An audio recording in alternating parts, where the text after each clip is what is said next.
The city was asleep, but within hours, its name would be burned into history forever. October 8th, 1871. The air over Chicago felt strange that night. Dry winds swept through the streets. Wooden homes creaked in the darkness. For months, almost no rain had fallen. The entire city had become a giant pile of fuel, waiting for a single spark. And then it happened. Somewhere on the south side, inside a small wooden barn, flames suddenly appeared. At first, nobody panicked.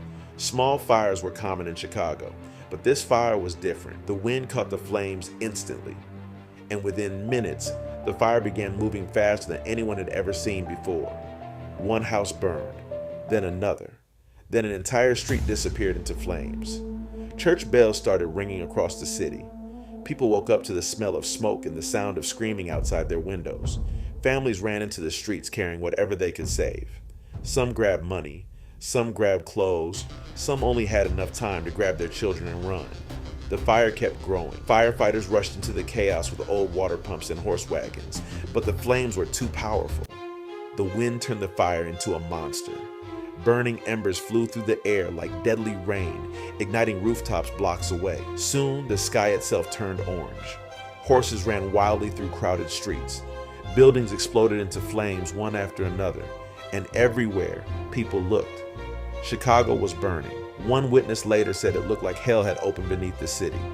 Then things became even worse. The fire became so hot that it started creating its own weather. Huge winds swirled between buildings.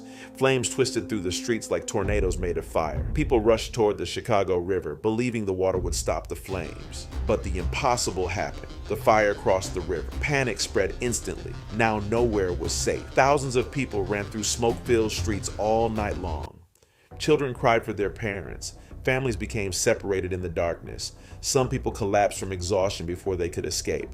And still, the fire kept moving. For 2 terrifying days, Chicago burned. Entire neighborhoods vanished.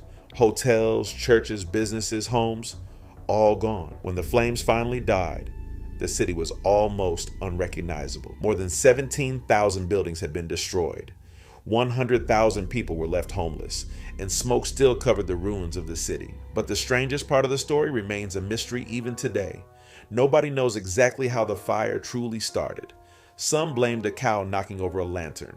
Others believed it was simply an accident waiting to happen. But no matter how it began, the Great Chicago Fire changed America forever. Because from those ashes, a new Chicago would rise, stronger, bigger, more powerful than ever before. And even today, the night Chicago burned is still remembered as one of the most terrifying disasters in American history.